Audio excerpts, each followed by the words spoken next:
আমাদের বাসায় এক দম্পতি থাকতেন ভাড়াটিয়া হিসাবে। ওনাদের বিয়ের অনেক বছর হওয়ার পরেও কোনো বাচ্চা-কাচ্চাই ছিল না। সমস্যা কার ছিল তা কেউই ক্লিয়ার বলতে পারত না। আঙ্কেল বলত আন্টির সমস্যা আর আন্টি বলত আঙ্কেলের সমস্যা। কারণ তাদের এই সমস্যার জন্য তারা কয়েকবার ডাক্তারের কাছেও গিয়েছিলেন। ডাক্তার পরীক্ষা-নিরীক্ষা করে বলেছে বাচ্চা না হওয়ার যে সমস্যাটা, ওই সমস্যা তাদের দুজনের কারো মধ্যেই নেই।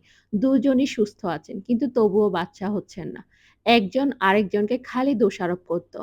আর যখনই বাসায় তারা একসাথে হতো, খালি ঝগড়াঝাটির আওয়াজ শোনা যেত। অনেক দাম্পত্য কলহের পর তারা দুজনেই আলাদা হয়ে যায়। আর আমাদের বাসা থেকেও চলে যান। আন্টির সাথে আম্মুর খুবই ভালো সম্পর্ক ছিল। তো ওই আন্টি মাঝে, মাঝে আম্মুকে ফোন দিত, আম্মুর সাথে কথাবার্তা হতো। কিন্তু আঙ্কেলের সাথে ঐরকম যোগাযোগ ছিল না। উনারা দুজনেই পরে নিজেদের পছন্দ মতো ২য় বিয়ে করে সংসার শুরু করেন।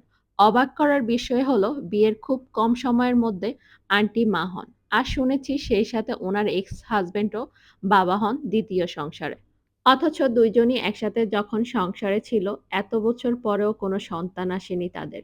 পৃথক, পৃথকভাবে ২ জনই সন্তান পেয়েছেন। ২ জনই বাবা-মা হয়েছেন।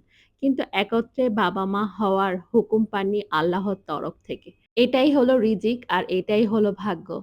এজন্যই মানুষ হয়তো বলে নিশ্চয়ই আল্লাহ উত্তম পরিকল্পনাকারী। হয়তো আল্লাহ এভাবেই চেয়েছেন তাদেরকে সন্তান দিতে।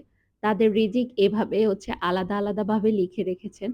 তাই তো তারা যখন একসাথে সংসার করেছেন তখন তারা সংসারে সুখী ছিলেন না। দুজনকে আল্লাহ তাআলা সুখ দিয়েছেন, সন্তানও দিয়েছেন। কিন্তু আলাদা, আলাদাভাবে দিয়েছেন। দেখেন না ওই আঙ্কেল আন্টি যখন একসাথে ছিল তখন তারা কত কষ্ট করে দিনরাত যাপন করেছে। তাদের সংসারে কোনো সুখ শান্তি ছিল না। অথচ আল্লাহ নিজ হাতে তাদের ভাগ্য কিন্তু অন্যভাবে লিখে রেখেছে। চাইলে আল্লাহ কিন্তু পারত তাদের দুজনকে একসাথে সুখী করতে। কিন্তু আল্লাহ তাআলা চায়নি বিধায় কিন্তু ওই আঙ্কেল আন্টি একসাথে সংসার করতে পারেনি। হয়তো একসাথে সংসার করলে তাদের দুজনের মধ্যে অনেক বড় সংঘর্ষ বা অনেক বড় সমস্যার সৃষ্টি হয়ে যেত। তাই হয়তো আল্লাহ তাআলা চেয়েছেন যে তারা সুখে থাকুক, ভালো থাকুক।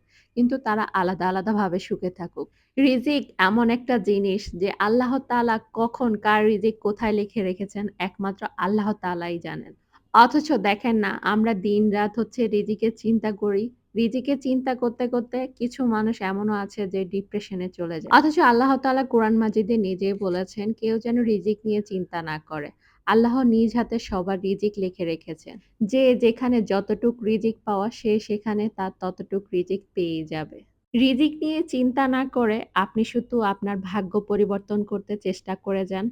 আল্লাহ তাআলা নিজ হাতে আপনার রিজিক পরিবর্তন করবেন।